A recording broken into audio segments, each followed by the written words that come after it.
ప్రస్తుతం మనతో ఉన్నారు వేద స్మార్త జ్యోతిష ఆగమ ధర్మశాస్త్ర ప్రతిష్టాంత పండిత వర్యులు బ్రహ్మశ్రీ అన్నవరపు తిరుపతి మూర్తి అవధాని గురువు గారు. నమస్కారం గురుగారు. గురుగారు, నరదృష్టి అంటూ ఉంటారు కదా, అసలు నరదృష్టి అంటే ఏంటి, అది వచ్చిందని మనం ఎలా తెలుసుకోవచ్చు, అది వచ్చిన సూచనలు ఏమైనా ఉంటాయా? ఓం శ్రీ మహాగణాధిపతయే నమో నమః. నరదృష్టి అంటే నేను దీని గురించి కొన్ని విషయాలు కనుక వివరించినట్లయితే చాలామందికి కోపాలు వస్తాయి ఖచ్చితంగా. ఏమిటి అంటే ఒక మనిషి ఎదగటానికి పడిపోవడానికి మూల కారణం ఇంకొక సాటి మనిషి, అందులో ఎటువంటి మార్పు లేదు. మనం తెల్లవారు లేస్తే కొంతమంది వ్యాపారస్తుల దగ్గర మనం చూస్తూ ఉంటాం, ఒక గ్లాసులో 2 నిమ్మకాయలు వేసి పసుపు వేసేసి 2 నిమ్మకాయలు వేసేట్టు పెడుతూ ఉంటారు. ఈ నిమ్మకాయ ఉపయోగం ఏమిటి అంటే అది చెడుని లాగేస్తుంది. ఇప్పుడు మన పూర్వంలో మనం ఎటైనా బయటికి వెళ్తున్నప్పుడు పెద్దవాళ్ళు అరే నిమ్మకాయల దగ్గర పెట్టుకెళ్ళంటారా అంటూ ఉంటారు. అంటే మనం ఎటైనా వెళ్తున్నప్పుడు పొలిమేరలు దాడుతున్నప్పుడు పరిస్థితుల్లో ఏదైనా కనుక నెగిటివ్ వైబ్రేషన్ ఉంటే అది మన దగ్గరికి రానియదు. అలాగే షాపుల్లో వేసుకున్నప్పుడు నెగిటివ్ వైబ్రేషన్ ఎవరైనా ఉంటారు, అట్లా వీడు బాగుపడిపోతున్నాడు, వీడు ఎదిగిపోతున్నాడు. మన ఇద్దరు స్నేహితులు ఒకే స్థాయిలో మొదలు పెడతారు బిజినెస్, ఒకటి పైకి ఎదిగిపోతుంది, ఇంకొకటికి ఆటోమేటిక్గా ఒక రకమైన ఇదిగా ఈర్ష్య కావచ్చు ఏదైనా కలుగుతుంది. ఆ బాధ లోపల తన్నుకుంటూ వచ్చేస్తుంది. ఆ బాధ మనిషిని నానా రకాలుగా ఇబ్బందులు పెడుతుంటుంది. ఆ నెగిటివ్ మనస్తత్వంతో వచ్చినప్పుడు ఆ నిమ్మకాయ గ్లాసులో ఉండేటువంటిది అది తీసేసుకుంటుంది. ఆ నెగిటివ్ వైబ్రేషన్ ఎదుటివైపు నుంచి ఈ ఇక్కడ చేసుకునేటువంటి బిజినెస్ చేసుకునేటువంటి యజమానికి రాకుండా ఆ నిమ్మకాయ తీసేసుకొని వదిలేస్తుంది, అట్లా తన దగ్గర నిక్షిప్తం చేసుకుంటుంది. మర్నాడు ఏం చేస్తున్నాం మనం, ఆ నిమ్మకాయలు రోడ్డు మీద పడేస్తున్నాం, డ్రైనేజీలోనో సైడ్ కాలువలో పడేట్లా. మనమైతే సేఫ్ కదా, ఎవడెలా పోతే మనకేంటి అనేటువంటిది రోడ్డు మీద పడేస్తున్నాం. ఆ రోడ్డు మీద పడేసిన వస్తువులలో నిమ్మకాయ ఏదైతే ఒక్కసారి అది నెగిటివ్ తీసుకుంటుందో పరిసరాల్లో అంత నెగిటివ్ మొత్తం తీసుకుంటుంది. అది అనుకోకుండా కొంతమంది తొక్కి వెళ్ళిపోతుంటారు, బళ్ళు తొక్కడమో టైర్లు తొక్కడమో ఏదో ఒక రకంగా తొక్కేసి వెళ్ళిపోతూ ఉంటారు.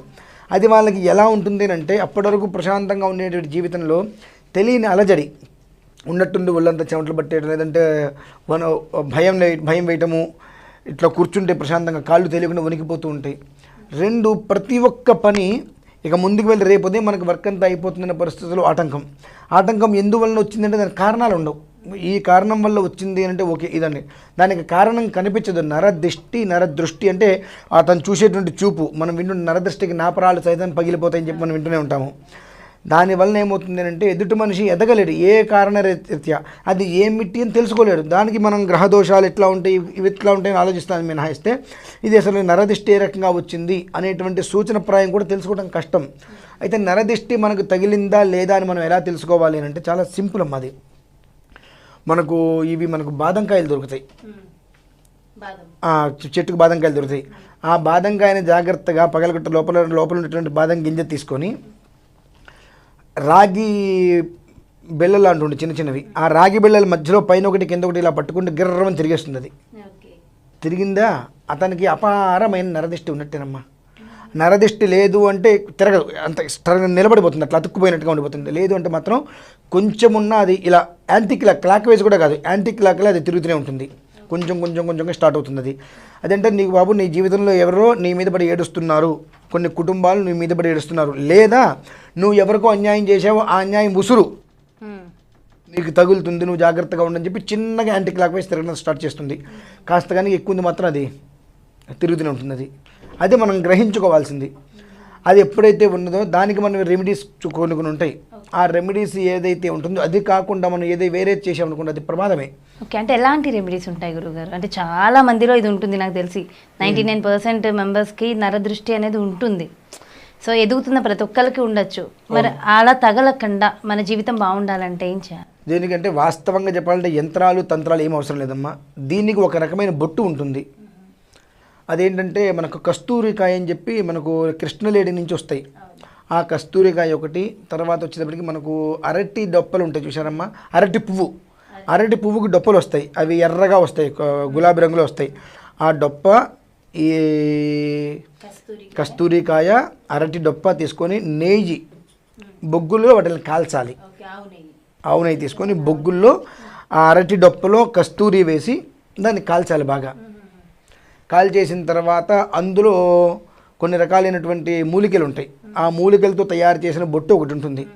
అందులో మళ్ళీ మనం మారేడు రసం వేయాలి. దానిమ్మ ఉంటుంది చూస్తే దానిమ్మ పువ్వు రసము అందులో కలిపి మొత్తం 7 రకాలు ఉంటాయి. ఇవన్నీ కలిపి ఒక బొట్టు తయారు చేసి మనం బయటికి వెళ్ళే ముందు మెడ దగ్గర పెట్టుకోవచ్చు, ముఖం దగ్గర. ఇందులో 2 రకాలు ఉన్నాయి. మళ్ళీ ముఖం దగ్గర కనుక ఇలా చక్కగా పెట్టుకుంటే మనకు ఆకర్షణ శక్తి పెరుగుతుంది. ఈ నిమ్మకాయలు పెట్టుకోవాల్సిన అవసరం లేదు. మనం ఏ వ్యాపారం అయితే చేస్తామో ఆ వ్యాపారం దగ్గర కూర్చున్నప్పుడు జనాకర్షణ దానివల్ల విపరీతంగా పెరుగుతుంది. సేమ్ టైంలో అది మన మీదకి ఎటువంటి నెగిటివ్ వైబ్రేషన్ రానికుండా అది మనల్ని కాపాడుకుంటూ వస్తుంది. ఆ ఒక బొట్టు పెట్టుకోవడం వల్ల అది అందులో చాలామంది బయటకు వచ్చేస్తారు. ఎందుకంటే మనం సహజంగా మనకు వచ్చిన వాళ్ళంతా చాలామందికి మనం ఇస్తూనే ఉంటాం. అంటే మన పీఠానికి వచ్చిన వాళ్ళు మ్యాక్సిమం నరదృష్టి వల్లే ఎక్కువ ఉంటారు.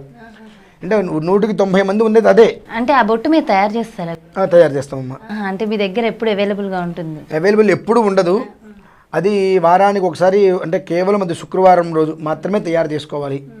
ఎలా పడితే అలా తయారు చేసుకోవడం వల్ల కూడా ఉపయోగం ఉండదు. ఓకే, అది ఒక నిష్ఠతో చేయాలి. రెండేంటంటే అండి, ఆ రోజు నాడు ఇక మనం భోజనం కూడా చేయకూడదు. శుక్రవారం అది మనం చేయడానికి సుమారుగా 6 నుంచి 7 గంటల సమయం పడుతుంది. అది తయారు చేసే వరకు కూడా మనం భోజనం చేయకూడదు. ఒక నిష్టగా ఉంటే ఎందువలన అది అంత నిష్టగా ఉండాలి అంటే, మనం ఎంత నిష్టగా అయితే చేస్తామో ఎదుటి మనిషిని పెట్టుకొని నిష్టగా ఉండమంటే ఉండడు. అవును, ఎలా పడితే అలా వ్యవహారం చేసుకుంటూ వెళ్తూ ఉంటారు. కాబట్టి వాళ్ళకి కూడా అది రక్షణ కల్పించాలంటే మనం చేసే విధానం బాగుండాలి.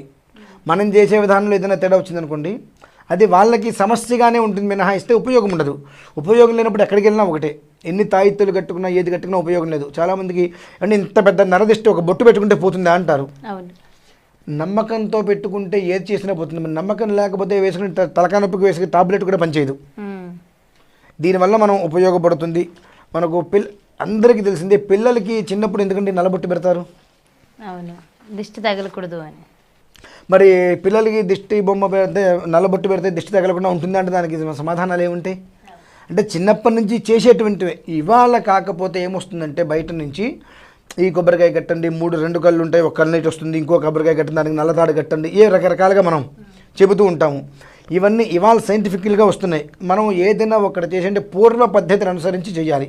మన పూర్వంలో మన పిల్లలకి ఏం చేస్తున్నారు, ఆ పిల్లలకి చేసేటువంటి దాంట్లో 4 భాగాలు ఎక్స్ట్రా చేయాలి ఎక్కువగా. దానికి తయారు చేసుకుని అది కనుక పెట్టుకున్నట్లయితే ఒకటి ధనాకర్షణ, జనాకర్షణ, ఈ ఒక నెగిటివ్ అనేటువంటిది మన జోలికి రాకుండా ప్రశాంతంగా ఉంటామమ్మా. ఇది ప్రధానంగా ఎందువలన వస్తుందంటే, ఒక మనిషిని చూసి మరొక మనిషి ఓర్చుకోలేని తత్వం. శ్రీకృష్ణ పరమాత్మ ఏం చెప్పాడంటే, మీకు నాకు ఆయనకి అందరికీ సమానంగానే కడుపున భోజనం చేయరా అని ఇచ్చాడు. కానీ అక్కడ ఏంటంటే మనం భోజనం మనం చేస్తున్నాం, ఎదుటివాడు కూడా భోజనం చేస్తుంటే మనం తట్టుకోలేని పరిస్థితి. అంటే ఇంకొకటి ఇందులో ప్రధానంగా నరదిష్టి అంటే ఒకడు ఏడిపించేదానికన్నా మన ఏడుపే మనకు తగులుతుందమ్మా. అది ప్రధానంగా మనం చెప్పుకోవాల్సింది. అంటే ఒకటి ఏడుపు ఎలా ఉన్నప్పటికీ కూడా మన ఏడుపు అంటే మనం కడుపున అన్నం తింటాం, మన ఎదుటివాడు కడుపున అన్నం తింటాడు, నేను తింటుంటే వాడు కూడా ఎలా ఉంటున్నాడు, వాడికన్నా నేను ఇంకా పైకి ఎదగాలి, ఇంకా పైకి ఎదగాలి అనేటువంటి ఉద్దేశంలో చేయరాని తప్పులు కొన్ని చేసి చివరికి చతికిలు పెట్టి కూర్చోవడం. అంటే తను తీసిన గుంటలో తనే పడిపోతామంటారు చూసారా, అలా స్వయంకృత అపరాధంగా కొన్ని రకాలు ఉంటాయి. నరదిష్టి అంటే వాడు నరుడే కదా, ఎదుటివాడు పెడితేనే దిష్టి కట్టి తనకు తాను కూడా అటువంటి స్థితి ఉంటుంది. ఈ బొట్టు అనేది పెట్టుకోవడం వలన అది బింబ ప్రతిబింబంగా మన చుట్టూతో ఒక వైబ్రేషన్ లాగా, వజ్ర కవచం లాగా పనిచేస్తుందమ్మా. అంటే ఒక అద్దం చూసుకొని మనం ఏం చేస్తే అదే మనకైతే ఎలా కనిపిస్తుందో, ఆ బొట్టు పెట్టుకోవడం వల్ల నెగిటివ్ అనేటువంటిది మన మీద ఎటువంటి ప్రయోగాలు ఏది చేసే ప్రయత్నం చేసినా రిఫ్లెక్షన్ తగులుతాయి. దాని నుంచి కాపాడుకోవడానికి అయితే ఏంటంటే దాని మీద మనం రాగానే మనం బొట్టు పెట్టేసి పంపించడం కదమ్మా. సుమారుగా ఒక 4 నుంచి 5 రోజుల పాటు తన గోత్రం పేరు తీసుకుని అసలు తన సిచ్యువేషన్ ఏంటి, నరదిష్టిలో 5 రకాల్లో ఏ రకమైన స్థితిలో ఉన్నాడు అనేటువంటిది తీసుకొని దానికి చేయవలసిన మనం పూర్తి చేసుకొని ఒక బాక్సులో పెట్టి వాళ్ళకి మనం ఇవ్వడం జరుగుతుంది. వారి పేరు మీదనే మనం చేసి మరి అంతే అందరికీ ఒకే విధంగా మనం ఏది బొట్టు పెట్టేస్తే కలిసి వచ్చేస్తుంది అనుకోవడానికి ఇది వ్యాపారం కాదు, ఎట్లా పడితే అలా చేసేటువంటి ఒక వైదిక వ్యవస్థ. అంటే ఇప్పుడు నరదిష్టి వచ్చింది, నువ్వు ఏం చేయబట్టిన వచ్చింది, నువ్వు ప్రశాంతంగా ఉంటే ఎవరైనా నీ మీద ఏడ్చారా, నువ్వు ఎవరి మీద ఏడిస్తే అది నీకు తగిలింది రిఫ్లెక్షను అనేటువంటివి తెలుసుకోవాలి.